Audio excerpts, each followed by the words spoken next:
ऊंचे भाव और सुंदर भाषा ही पराग, मकरंद और सुगंध हैं।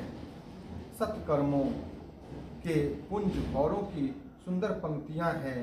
ज्ञान, वैराग्य और विचार हंस हैं। कविता की ध्वनि, वक्रोक्ति, गुण और जाति ही अनेकों प्रकार की मनोहर मछलियों की यहाँ इस मानस सरोवर में घोंघे, मेढक और सरोवर के समान विषय रस की नाना कथाएं नहीं हैं। इसी कारण बेचारे कौवे और बगुले रूपी विषयी लोग यहाँ आते हुए हृदय में हार मान जाते हैं, क्योंकि इस सरोवर तक आने में कठिनाइयाँ बहुत हैं। श्री राम जी की कृपा बिना यहाँ नहीं आया जाता। घोर कुसंग की भयानक बुरा रास्ता है। उन कुसंगियों के वचन ही बाघ, सिंह और सांप है। घर के काम काज और गृहस्थी के भांति भांति के जंजाल ही अत्यंत दुर्गम बड़े बड़े पहाड़ हैं। मोह, मद और मान ही बहुत से बीहड़ बन है और नाना प्रकार के कुतर्क ही भयानक नदियां हैं। जिनके पास श्रद्धा रूपी राह खर्च नहीं है और संतों का साथ नहीं है और जिनको श्री रघुनाथ जी प्रिय नहीं है, उनके लिए यह मानस अत्यंत ही अगम है। अर्थात श्रद्धा, सत्संग और भगवत प्रेम के बिना कोई इसको नहीं पा सकता। यदि कोई मनुष्य कष्ट उठाकर वहाँ तक पहुँच भी जाए तो वहाँ जाते ही उसे निंद रूपी जूड़ी आ जाती है। हृदय में मूर्खता रूपी बड़ा करा जारा लगने लगता है, जिससे वहाँ जाकर भी वह अभागा स्नान नहीं कर पाता। उससे उस सरोवर में स्नान और उसका जलपान तो किया नहीं जाता, वह अभिमान सहित लौट आता है।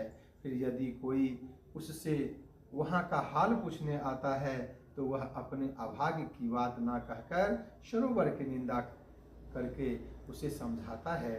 ये अर्थ, धर्म, काम, मोक्ष, ये चारों ज्ञान विज्ञान का विचार के कहना, काव्य के 9 रस, जप, तप, योग और वैराग्य के प्रसंग, ये सब इस सरोवर के सुंदर जलचर जीव हैं।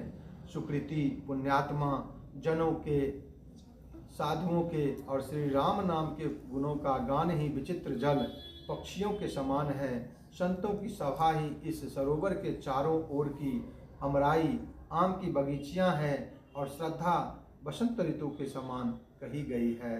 नाना प्रकार से भक्ति का निरूपण और क्षमा, दया तथा दम, इंद्रिय निग्रह लताओं के मंडप हैं। मन का विग्रह, यम, अहिंसा, सत्य, अस्तेय, ब्रह्मचर्य और अपरिग्रह, नियम, शौच, संतोष, तप, स्वाध्याय और ईश्वर प्रणिधान ही उनके फूल हैं। ज्ञान फल है और श्री हरि के चरणों में प्रेम ही इस ज्ञान रूपी फल का रस है, ऐसा वेदों ने कहा है। इस रामचरितमानस में और भी जो अनेक प्रसंगों की कथाएं हैं, वे ही इसमें तोते, कोयल आदि रंग बिरंगे पक्षी हैं। कथा में जो रोमांच होता है वही वाटिका, बाग और वन है, और जो सुख होता है वही सुंदर पक्षियों का विहार है। निर्मल मन ही माली है, जो प्रेम रूपी जल से सुंदर नेत्रों द्वारा उनको सींचता है। जो लोग इस चरित्र को सावधानी से गाते हैं वे ही इस तालाब के चतुर रखवाले हैं, और जो स्त्री पुरुष सदा आदर पूर्वक इसे सुनते हैं वे ही इस सुंदर मानस के अधिकारी उत्तम देवता हैं। जो अति दुष्ट और विषयी हैं वे अभागे बगुले और कौवे हैं। सारे विघ्न उसको नहीं व्यापते, बाधा नहीं देते। इसे श्री रामचंद्र जी सुंदर कृपा की दृष्टि से देखते हैं, वही आदर पूर्वक इस सरोवर में स्नान करता है और महान भयानक ताप से, आध्यात्मिक आदि दैविक आदि भौतिक तापों से नहीं जलता। जिनके मन में श्री रामचंद्र जी के चरणों में सुंदर प्रेम है वे इस सरोवर को कभी नहीं छोड़ते हैं। हे भाई, जो इस सरोवर में स्नान करना चाहे वह मन लगाकर सत्संग करे। ऐसे मानस सरोवर के हृदय के नेत्रों से देखकर और उसमें गोता लगाकर कवि की बुद्धि निर्मल हो गई। हृदय में आनंद और उत्साह भर गया और प्रेम तथा आनंद का प्रवाह उमड़ गया। उससे वह सुंदर कविता रूपी नदी बह निकली जिसमें श्री राम जी का निर्मल यश रूपी जल भरा है। इस कविता रूपिणी नदी का नाम सरयू है, जो संपूर्ण सुंदर मंगलों की जड़ है। लोकमत और वेदमत इसके दो सुंदर किनारे हैं। यह सुंदर मानस सरोवर की कन्या सरयू नदी बड़ी पवित्र है और कलयुग के छोटे बड़े पाप रूपी तिनकों और वृक्षों को जड़ से उखाड़ फेंकने वाली है। तीनों प्रकार के श्रोताओं का समाज ही इस नदी के दोनों किनारों पर बसे हुए पूर्वे गांव और नगर हैं और संतों की सभा ही सब सुंदर मंगलों की जड़ अनुपम अयोध्या जी हैं। सुंदर कीर्ति रूपी सुहावनी सरयू जी राम भक्त रूपी गंगा जी में जा मिली। छोटे भाई लक्ष्मण सहित श्री राम जी के युद्ध का पवित्र यश रूपी सुहावना महानद सोन उसमें आ मिला। दोनों के बीच में भक्ति रूपी गंगा जी की धारा ज्ञान और वैराग्य सारे विघ्न उसको नहीं व्यापते, बाधा नहीं देते। इसे श्री रामचंद्र जी सुंदर कृपा की दृष्टि से देखते हैं।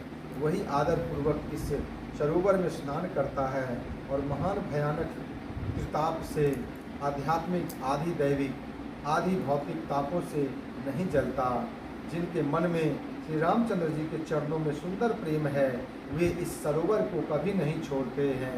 हे भाई, जो इस सरोवर में स्नान करना चाहे वह मन लगाकर सत्संग करे।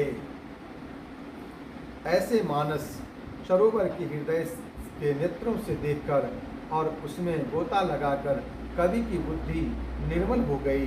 हृदय में आनंद और उत्साह भर गया और प्रेम तथा आनंद का प्रवाह उमड़ गया। उससे वह सुंदर कविता रूपी नदी बह निकली जिसमें श्री राम जी का निर्मल यश रूपी जल भरा है। इस कविता रूपिणी नदी का नाम सरयू है, जो संपूर्ण सुंदर मंगलों की जड़ है। लोकमत और वेदमत इसके दो सुंदर किनारे हैं। यह सुंदर मानस सरोवर की कन्या सरयू नदी बड़ी पवित्र है और कलयुग के छोटे बड़े पाप रूपी तिनकों और वृक्षों को जड़ से उखाड़ फेंकने वाली है। तीनों प्रकार के श्रोताओं का समाज ही इस नदी के दोनों किनारों पर बसे हुए पूर्वे गांव और नगर हैं और संतों की सभा ही सब सुंदर मंगलों की जड़ अनुपम अयोध्या जी हैं। सुंदर कीर्ति रूपी सुहावनी सरयू जी राम भक्त रूपी गंगा जी में जा मिली। छोटे भाई लक्ष्मण सहित श्री राम जी के युद्ध का पवित्र यश रूपी सुहावना महानद सोन उसमें आ मिला। दोनों के बीच में भक्ति रूपी गंगा जी की धारा ज्ञान और वैराग्य तापों को डराने वाली यह तिमुहानी नदी राम स्वरूप रूपी समुद्र की ओर जा रही है। इस कीर्ति रूपी सरयू का मूल मानस श्री राम चरित है और यह राम भक्ति रूपी गंगा जी में मिली है। इसलिए यह सुनने वाले सज्जनों के मन को पवित्र कर देगी। इसके बीच बीच में जो भिन्न भिन्न प्रकार की विचित्र कथाएं हैं, वे ही मानो नदी तट के आसपास के वन और बाग हैं। श्री पार्वती जी और शिव जी के विवाह के बाराती इस नदी में बहुत प्रकार के असंख्य जलचर जीव हैं। श्री रघुनाथ जी के जन्म के आनंद बधाइयाँ ही इस नदी के भंवर और तरंगों की मनोहरता है। चारों भाइयों के जो बाल चरित हैं, वे ही इसमें खिले हुए रंग बिरंगे बहुत से कमल हैं। महाराज श्री रघुनाथ जी तथा उनकी रानियों और कुटुंबियों के सत्कर्म पुण्य ही भ्रमर और जल पक्षी हैं। श्री सीता जी के स्वयंवर की वो जो सुंदर कथा है, वही इस नदी में सुहावनी छवि छा रही है। अनेकों सुंदर विचार पूर्ण प्रश्न ही इस नदी की नावें हैं और उनके विवेक युक्त उत्तर ही चतुर केवट हैं। इस कथा को सुनकर पीछे जो आपस में चर्चा होती है वही इस नदी के सहारे सहारे चलने वाले यात्रियों का समाज शोभा पा रहा है। परशुराम जी का क्रोध इस नदी की भयानक धारा है और श्री रामचंद्र जी के श्रेष्ठ वचन ही सुंदर बंधे हुए घाट हैं। भाइयों सहित श्री रामचंद्र जी के विवाह का उत्साह ही इस कथा नदी की कल्याणकारिणी बाढ़ है जो सभी को सुख देने वाली है। स्टार्ट। जय श्री राम। चारों भाइयों का परस्पर देखना, बोलना, मिलना, एक दूसरे से प्रेम करना, हंसना और सुंदर भाईपन इस जल की मधुरता और सुगंध है। मेरा अंतर्भाव, विनय और दीनता इस सुंदर और निर्मल जल का कम हल्कापन नहीं है, अर्थात अत्यंत हल्कापन है। यह जल बड़ा ही अनोखा है जो सुनने से ही गुण करता है और अज्ञान रूपी आशा रूपी प्यास को और मन के मैल को दूर कर देता है। यह जल श्री रामचंद्र जी के सुंदर प्रेम को पुष्ट करता है, कलयुग के समस्त पापों और उनसे होने वाली ग्लानि को हर लेता है, संसार के जन्म मृत्यु रूप श्रम को सोख लेता है, संतोष को भी संतुष्ट करता है और पाप, ताप, दरिद्रता और दोषों को नष्ट कर देता है। यह जल काम, क्रोध, मद और मोह का नाश करने वाला और निर्मल ज्ञान और वैराग्य का बढ़ाने वाला है। इसमें आदर पूर्वक स्नान करने से और इसे पीने से हृदय में रहने वाले सब पाप ताप मिट जाते हैं। गोस्वामी जी कहते हैं, जिन्होंने इस राम यश रूपी जल से अपने हृदय को नहीं धोया वे कायर कली काल के द्वारा ठगे गए। जैसे प्यासा हिरण सूर्य की किरणों के रेत पर पड़ने से उत्पन्न हुए जल के भ्रम को वास्तविक जल समझकर पीने को दौड़ता है और जल ना पाकर दुखी होता है, वैसे ही वे कलयुग से उसे जीव भी विषयों के पीछे भटक कर दुखी होंगे। अपनी बुद्धि के अनुसार इस सुंदर जल के गुणों की विचार श्री राम। इसके कहने सुनने में जो हर्षित और पुलकित होते हैं वे ही पुण्यात्मा पुरुष है। जो प्रसन्न मन से इस नदी में नहाते हैं, श्री रामचंद्र जी के राज तिलक के लिए जो मंगल साज सजाया गया वही मानो पर्व के समान इस नदी पर यात्रियों के समूह इकट्ठे हुए हैं। केकई की कुबुद्धि ही इस नदी में काई है, जिसके फलस्वरूप बड़ी भारी विपत्ति आ पड़ी। अपूर्ण अगणित उत्पातों को शांत करने वाला भरत जी का चरित्र नदी तट पर किया जाने वाला जप यज्ञ है। कलयुग के पापों और दुष्टों के अवगुणों के जो वर्णन है वही इस नदी के जल का कीचड़ और बगुले कौवे हैं। यह कीर्ति रूपिणी नदी छहों ऋतुओं में सुंदर है। इस समय यह परम सुहावनी और अत्यंत पवित्र है। इसमें शिव पार्वती का विवाह हेमंत ऋतु है। श्री रामचंद्र जी के जन्म का उत्सव सुखदायी शिशिर ऋतु है। श्री रामचंद्र जी के विवाह समाज का वर्णन ही आनंद मंगलमय ऋतुराज वसंत है। श्री राम जी का वन गमन दुसह ग्रीष्म ऋतु है और मार्ग की कथा ही करी धूप और लू है। राक्षसों के साथ घोर ऋतु ही वर्षा ऋतु है जो देवकुल रूपी धान के लिए सुंदर कल्याण करने वाली है। रामचंद्र जी के राज्य काल का जो सुख, विनम्रता और बड़ाई है वही निर्मल सुख और देने वाली सुहावनी शरद ऋतु है।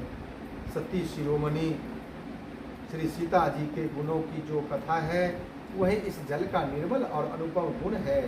श्री भरत जी का स्वरूप इस नदी की सुंदर शीतलता है जो सदा एक अपनी बुद्धि के अनुसार इस सुंदर जल के गुणों को विचार कर उसमें अपने मन को स्नान कराकर और श्री भवानी शंकर को स्मरण करके कवि तुलसीदास सुंदर कथा कहता है।